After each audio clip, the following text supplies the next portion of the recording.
Hey, what's up, everybody? The VC here coming at you with another video here. It's about anything and everything. Oh, yeah. Always off the table. No, I mean, nothing's off the table. And I'm always off the cuff. That's what I'm talking about. And it's about common sense and just topical stuff, all right? So there's one thing I've been wanting to talk about last week, and then it just kind of led into this week. But it'll all tie together, all right? And so with that, subscribe, hit the bell icon that we can stay on top of daily content of what we got going on over here. I'm on YouTube, I'm on Rumble, so whatever's more convenient, or if you can support me on both, that'd be even better. All right, so without further ado, let's just get to it here.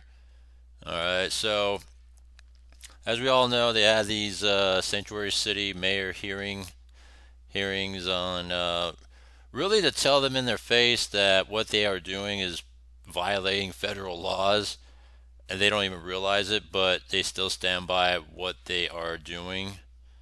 Right, so that was what was going on there. And while that was talked about towards the end of the week last week, when I was talking about it, breaking news was Trump cuts 400 million from Columbia University. That's in New York, right? A sanctuary state, you could say. And so we're going to look into this, but before we look into this, because it's just a New York City, New York State madness, all right, of just bullshit and really um, laws that are just so undemocratic that they got going on in New York. And really, if you really want to see what it's like to be agenda driven, right? If you're not on the page that we're on, then we're gonna just take away from you, right? Like LA, for example, right? You have Karen Bass. We all know she's to blame for everything, but yet she uses the fire chief for the LA fires, that was going on. She used the fire chief as the scapegoat to try to push the problems she had and still has on and blaming the fire chief when it's completely Karen Bass's mismanagement and just miss everything. She just sucks for LA, all right? And LA's, having a budget deficit ish situation, and they're talking about how they didn't cut fire. And come on, all right? And it's stupid shit like that. So in New York, all right, so surprisingly, let's go look at New York here, right? So surprisingly, Kathy Hochul, who's really, really power driven, she's all about the progressive agenda, all right, and you know, surprisingly, she didn't remove Eric Adams as mayor, right, for what he's essentially doing, just kind of, in a sense, turning his back towards New York State and really helping, or not help, I would say assisting the federal government when it comes to like illegals and all that stuff, and just kind of just letting Trump, Homan, and the federal government basically just have at it. And surprisingly, because it looked like, the question was up until like a couple weeks ago, is she going to remove Eric Adams, right, who was voted in anyways, but is she going to remove him? And my thought was, yeah, because what Democrats typically do is when they're on the script of, if you're not on the same page with us, you talk shit against us, then we're going to make sure that you pay for that, right? Look what happens when Eric Adams was questioning Biden about, hey, we spent enough of the money here. We need help with the money here with the illegals. And Biden says, you know what? Hey, keep that shit to yourself. You know what? We'll send the FBI to just toss up your house and raid it, to really send a message that you got to, keep your words to yourself. All right. And so he sent a message to Eric Adams a couple years ago to really show him, hey, you got to go along with the script. If you're not going along with the script, we'll send you a message. And that's what his message was, right? Because no other sanctuary city mayor questioned Biden in terms of, hey, what have we been doing with these illegals, and are you going to help us? Except for Eric Adams. And so that occurred, right? Then, now that he's assisting the federal government, that rubbed her the wrong way. Surprisingly, I thought she was going to remove him, but she didn't. Now, the breaking news that came out last week was, besides Cuomo announcing he's running for mayor of New York, that's not the big deal. The big deal is this right here. Governor becomes dictator, strips black lieutenant governor office, staff, and phone. So the lieutenant governor, Antonio Delgado, kind of offhandedly said, hey, he's been at, well, let me take a step back. He's been at odds with Kathy Hochul for a long time now. They say upwards from 6 months to a year. They haven't been on the same page. He hasn't really liked what Hochul's been doing in New York. And so that's why the communication and the distancing has been greater than ever. So with all that, he kind of just, in a sense, offhandedly said that, he would run for governor against her, and she really took that the wrong way. And Nate, the lawyer here, explained everything perfectly here, and I'm big fan of Nate the lawyer, so I thought I want to utilize footage that he used, and I'm utilizing the footage that I'm using from Nate the lawyer here, and very fascinating stuff here. So let's take a look at what happened in New York in terms of the governorship here. Hochul is moving to strip her lieutenant governor, Antonio Delgado, of much of the power of his office after he hints at a primary challenge to her next year. All right, Marcia, no offices, no electronic devices, no staff. I mean, will he just resign in the face of all of this? 3 words. Not a chance. So let's talk about how the... Yeah. So there's no way you could do all that, and I would still stand in place. Now you made me a martyr, bitch, right? I'm going to go out there and be like, hey, look, I'm trying to do what I'm doing. She's taking away all this shit from me. That's going to make him look stronger if he stands his ground. So I hope he just stands his ground and just runs this thing out. Of course he will, because he's still getting paid. And I would be out there talking it up in the streets and talking about how much trash she really is, because she sucks too. Terrible with budgeting, using the congestion tolls, the MTA system is overpriced, which is the train system, and it's always countering deficits. And all this crap they're doing in New York, sanctuary bullshit, and it's all on her, all right? And she's so full of shit too, right? Inviting all the illegals to come, and then when they're all packed full and all their migrant shelters, she's telling them to all go somewhere else. Get the fuck out of here, bitch. The governor of New York is stripping the lieutenant governor of all of his authority because she doesn't like the fact he's going to run for governor against her.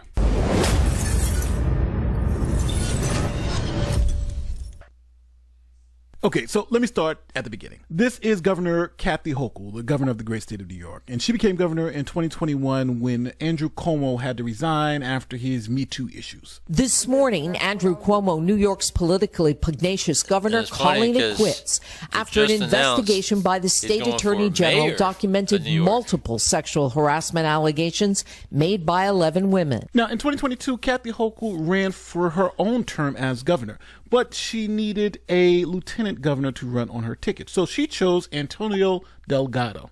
There was an obvious...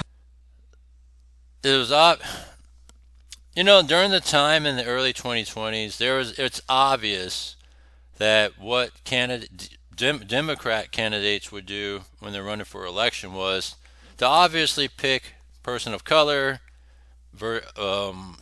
comma, DEI, that sort of thing, right?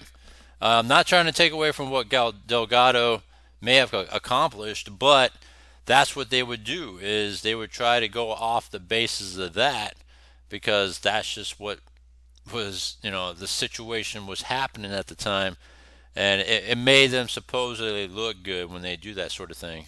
Height difference when Kathy Hochul introduced her new lieutenant governor, Congressman Antonio Delgado, who played semi-pro basketball in Puerto Rico. I look forward to getting a few pointers to play some hoops together. I am African American, and I am Cape Verdean, Afro-Latino.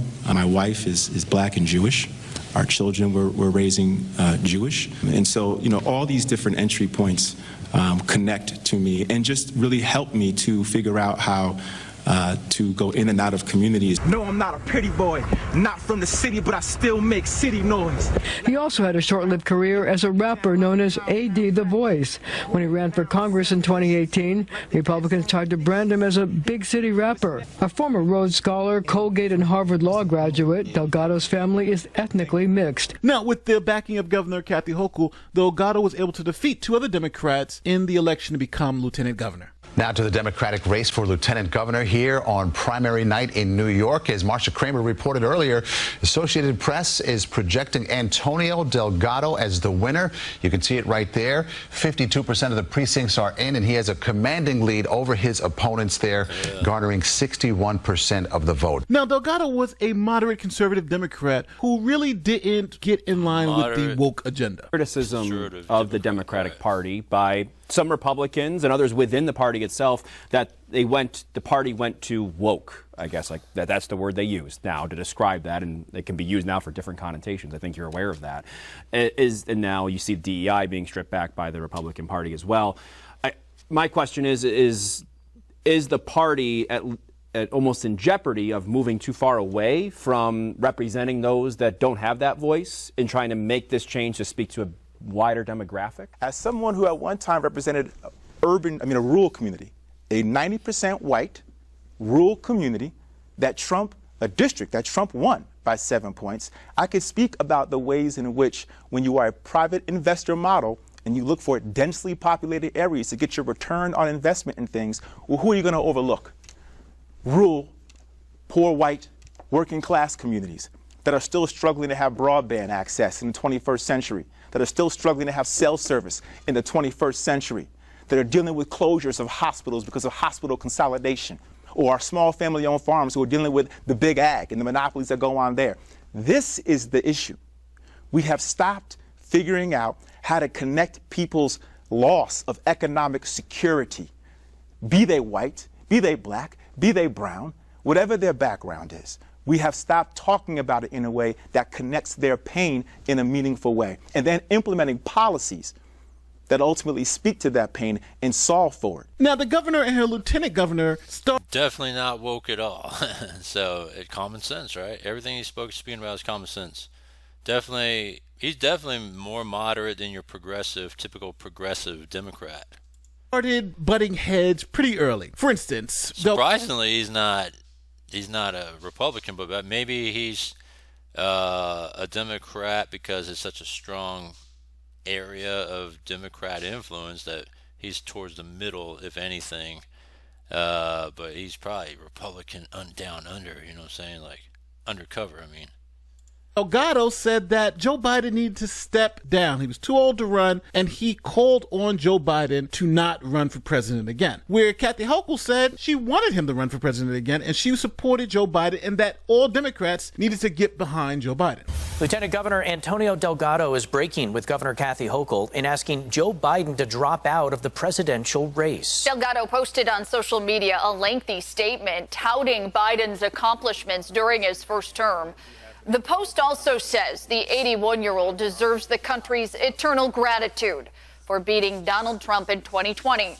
Hochul's office responded saying she still believes Biden should be the nominee and that Democrats should come together to defeat Trump in November. Now, Kathy Hochul wants to run for governor again, but Delgado thinks that he will be a better choice. So when Kathy Hochul asked him to run on her ticket again, he declined, saying he's going to go it on his own. Good evening, everyone. A clean break between the two at the top of state leadership tonight as New York Lieutenant Governor Antonio Delgado says he is not going to be on Governor Hochul's re-election ticket in 2026, and that all options, he says, are on the table. You know why? Because it's been so bad with her. There's no way that they're going to win again.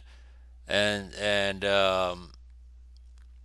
I think there's a chance that change can be happening, and I think that to me, with all the issues going on in New York, even though on the surface it may look good and all this other stuff and all the claims she's making, like the New York subway system's safe when it's not, I think there's a chance that she's going to lose, and I think he'd rather run and take an L if he loses running separately than to go down with Hochul, to me, who I think is going to lose anyways.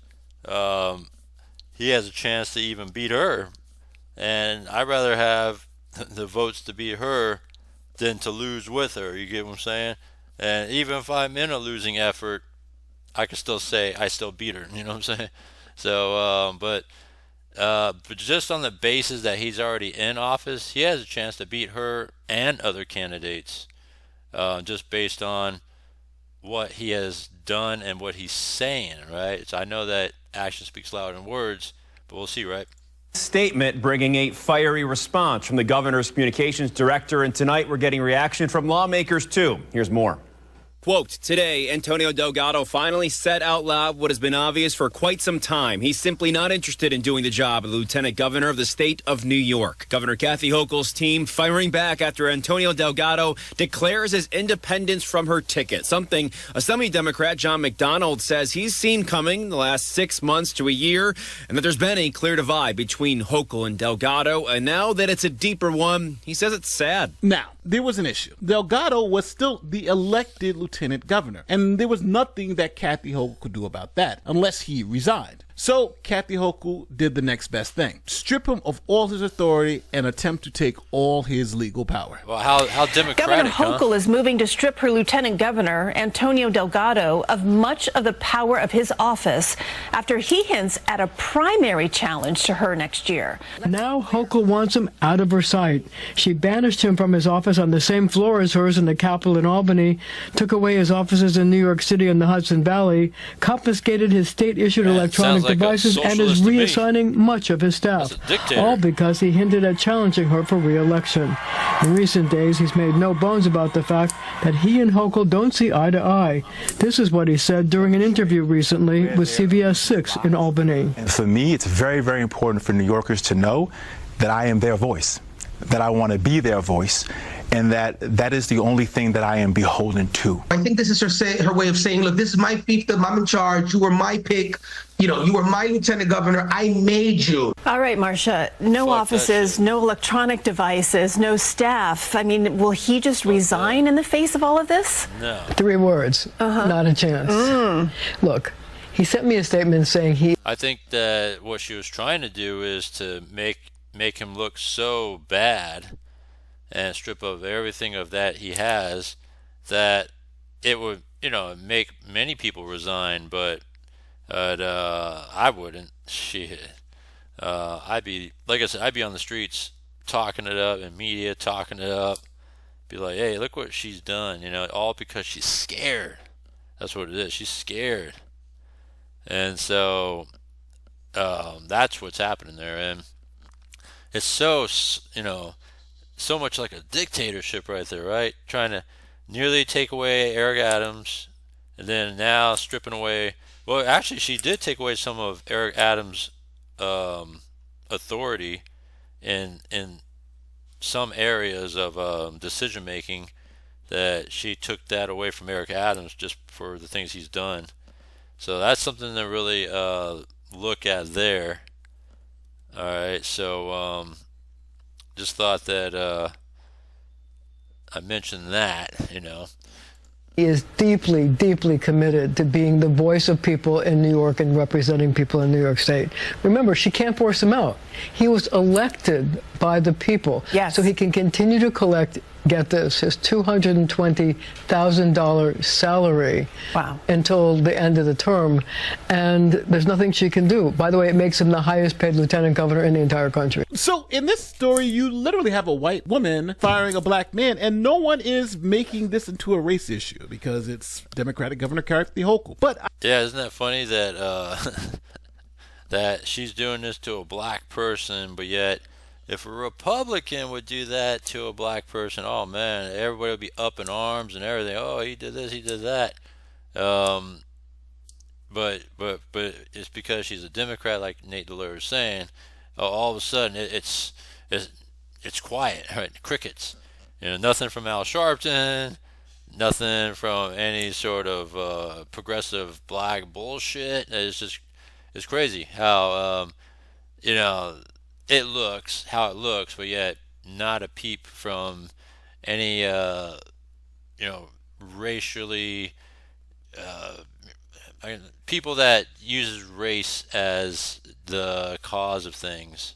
I find it interesting that when President Trump fired the chairman of the Joint Chiefs of Staff, who happens to be black, it was all about race. He's a racist. It's, the guy happens to be black. It's just fascinating to see how the news media covers essentially the same type of firing, because Kathy Hochul is essentially stripping this guy of all his powers because they just aren't ideologically aligned anymore. And Trump was doing the same thing to the chairman of the Joint Chiefs, saying, hey, I want my own person in that spot because I think it'll be better for me. It's wild that in one instance it's racism and in the other instance it's good politics. But you let me know in the comment section, what do you think about this story? Do you think the governor went too far? Do you think she should have stripped him of? Yeah, she went and overstepped her authority. So who the fuck are you, bitch? Just because you're a governor, and so now because we're not on the same script that you could just do all that shit now. So that really shows how she, as is said right here as a statement, she is acting like a dictator because he wasn't going along with the script. So just wanted to share that from Nate the lawyer here. And as that was going on a week ago, right, this happened here where Trump signed on Friday.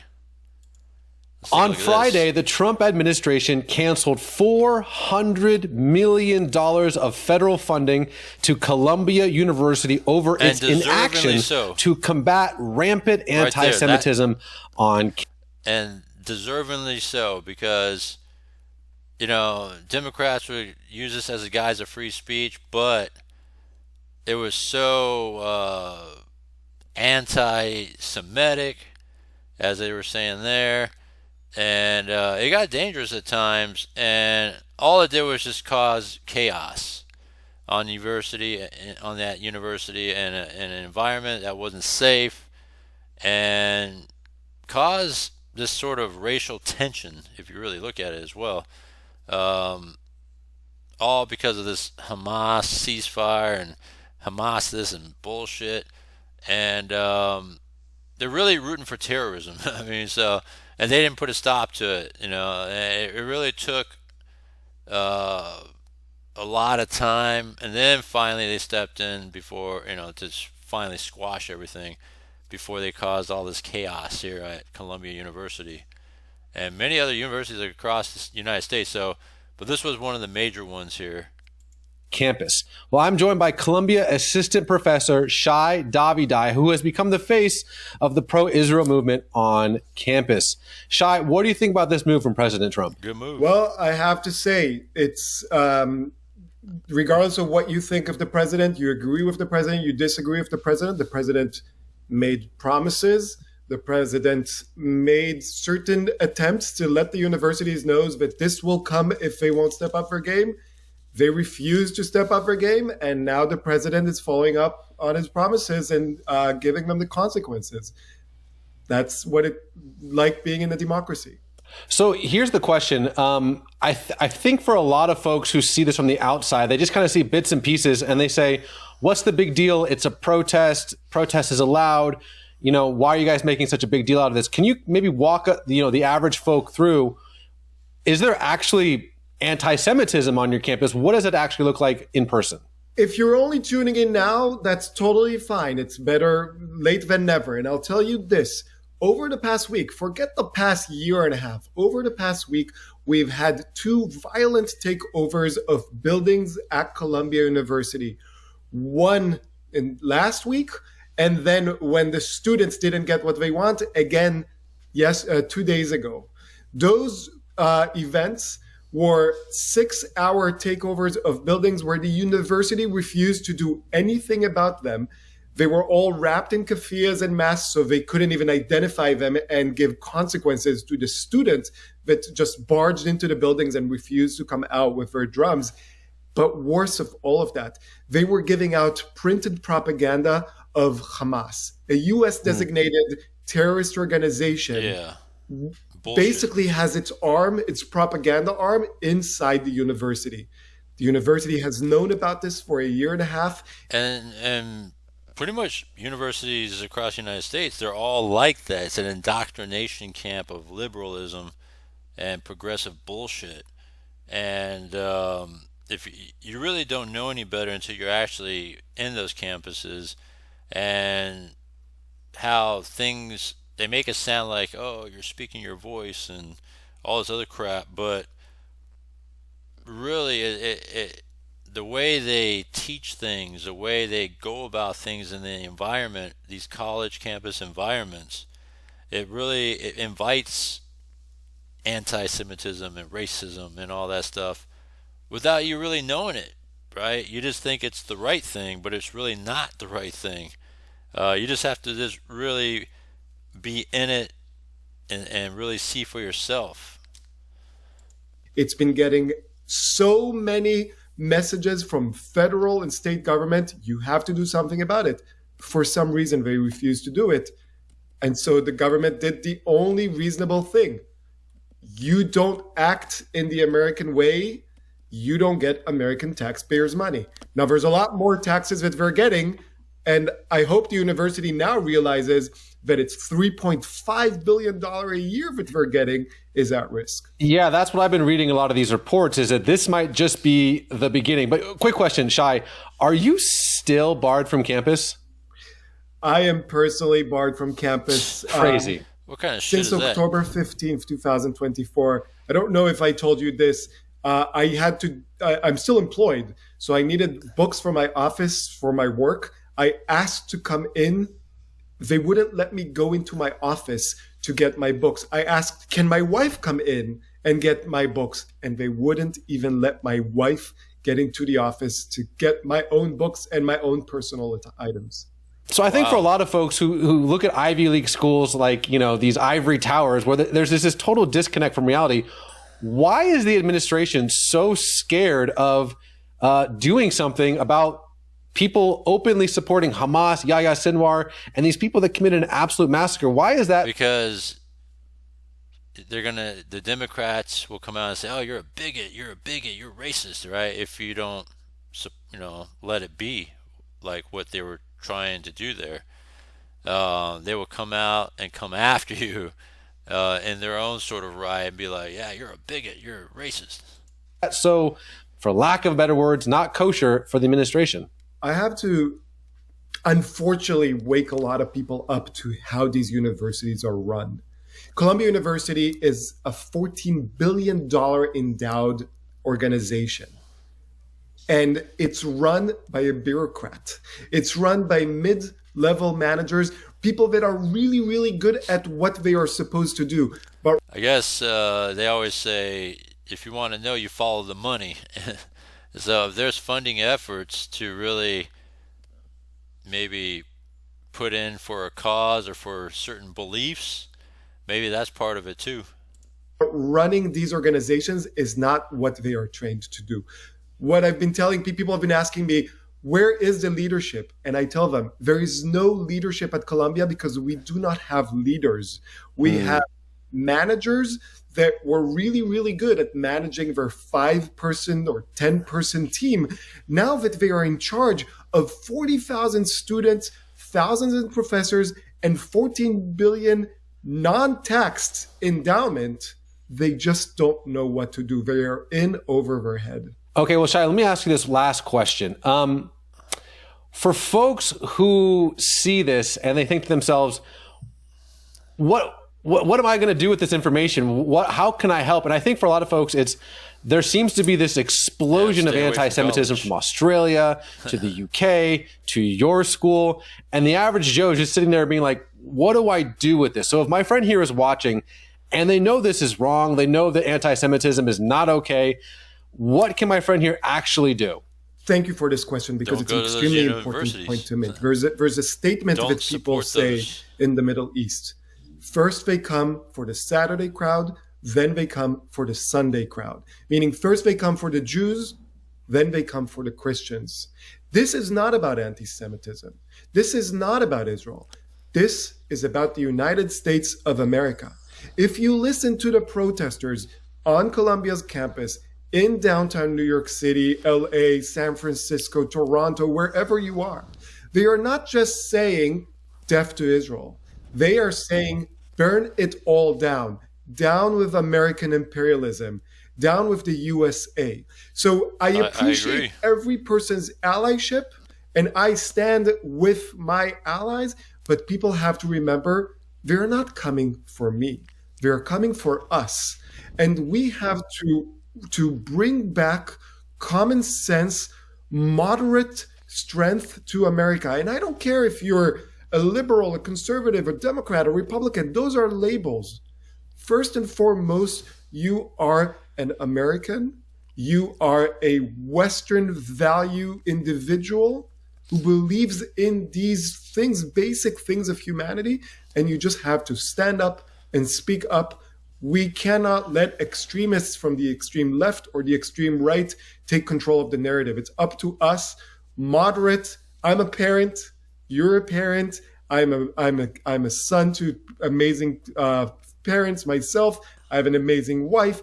We have to stand up for us, for people, for humanity. That's the only way we can Common sense. Shai, I agree. Good shit. I agree. Dawaba, Shabbat Shalom, my friend. Thank you. Yeah, good stuff. Yeah, so in light of that, all right, let me see if there was something else I saw too. Let me see if I can find it. Chair now recognizing. Let's see here. There was something else I thought I saw. All right, on top of that, ICE takes action against the anti-Israel protester at Columbia. So that's a fascinating one right there. He helped spearhead Columbia student movements. So let's take a look at it here. This just in today. It's terrifying. I mean, what you're seeing on TV is a good taste of it, but to see someone in front of you that's covered head to toe, you can see only their eyes. You have no idea what they're going to do next. We can't negotiate with these people.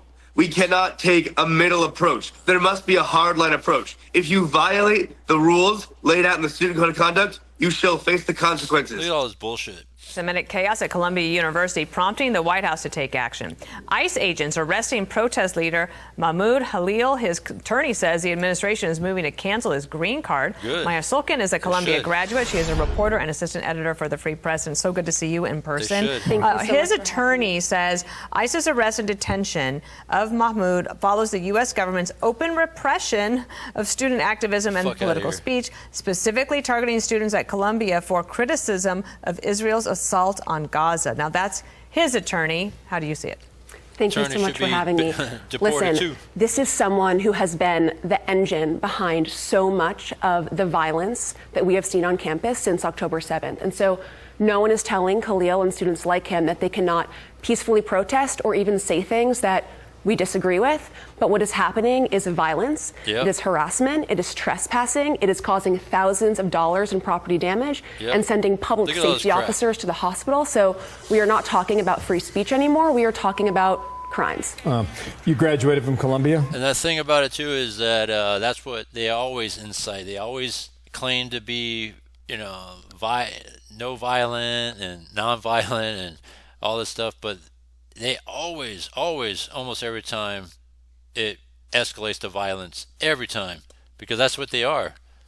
Democrats are never peacefully protesting. They always come to violence in some sort of way. So you're very familiar with this.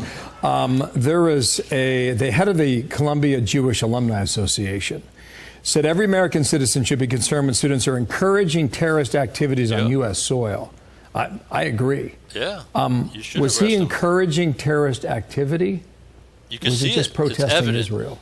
I mean, listen, in Milbank Hall just a few days ago, and in Milstein Library, 3 days ago, he was handing out flyers from the Hamas media outlet, which is not an exaggeration, literally the Hamas logo on these flyers. Wow. I mean, these are people that call October 7th a glorious day. They are carrying Hamas flags. If that is not espousing terrorist activity, I really do not know it is. I wanted to ask you about this because over the weekend, I think it was Friday, the Trump administration canceled $400 million in federal funds. Here's what John Fetterman, the senator from Pennsylvania, supporter of Israel, said. Colombia let anti-Semitism run amok to cater to lunatic fringe and paid provocateurs. Leadership allowed those a-holes to take over the campus and terrorize Jewish students. Now Colombia pays for its failure, and I support that. Yeah. What did you hear about this? Was it a wake-up call for Colombia that maybe there's a monetary cost to what they're doing? Listen, I mean, I think this is very much a follow-through on the threats they have gotten. I think it for sure came as a surprise, but like the senator said, I mean, the federal government has no obligation to pay American tax dollars to an institution that is violating the civil rights of its students, and that is what happened. And in fact, they have an obligation. Yeah, like, why would we pay for this shit right here? You know what I'm saying? Like, come on. Like, why would we pay for this shit? They should all be arrested, and if they have green cards, revoked green cards, and deported, send them all back too. Obligation to not pay an institution that is violating the civil rights of its students. Columbia's got a lot of money. It's got a huge endowment. If the government takes $400 million away from your former school, now being an alum, but what's the impact on Columbia, Maya?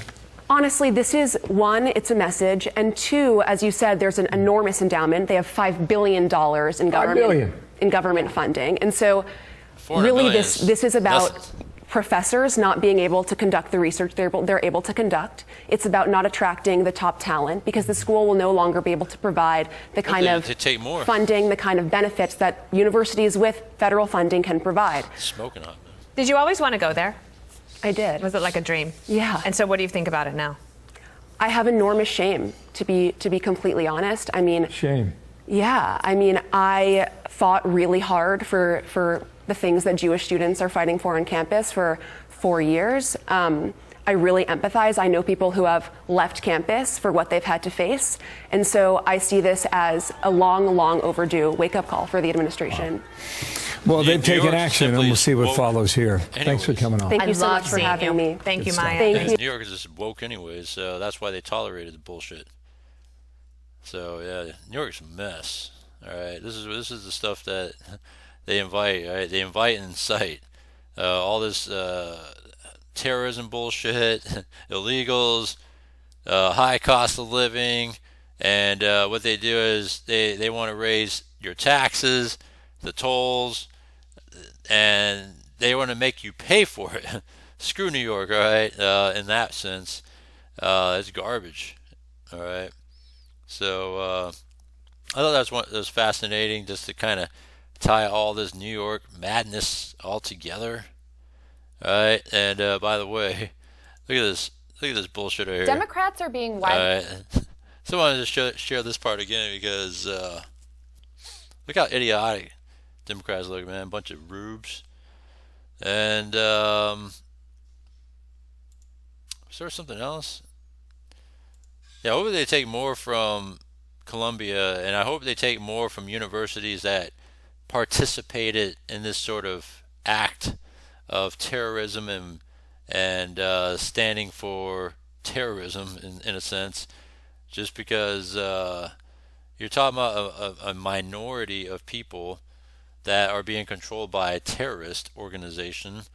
I hate to say it, but if you want to root out terrorism, we got to take out terrorism. So let Israel do their thing, which should have been the case from the very beginning, and call it a day. And this would have been over with a long time ago if Biden just acted like an ally that we are and support Israel. But no, they were wishy-washy. Kamala was wishy-washy, and it kind of just led this dragging out of what's been going on in Hamas in Gaza for the Palestinians, and we're still at it to this day, all because it started from the Biden administration just really dragging their feet.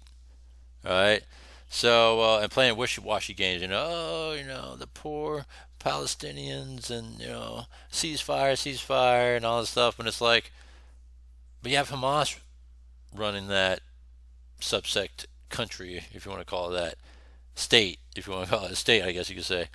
So let Israel just steamroll through it, give Palestinians a chance, and let Israel rebuild it, or let U.S. rebuild it as Trump proposed. So whatever, right? Anyhow, enough of all this. I just wanted to just cover all this New York madness, and glad to see action against terrorism. Hopefully we'll see the end of this whole Israel-Hamas stuff, and I guess to a bigger extent Hezbollah, right? As we were engaging in talks with Iran. It's not looking so good right now, but that's another matter. Anyhow, comment down below, subscribe. We have YouTube, Rumble, subscribe, and thank you. Comment down below, and I'll see you next one.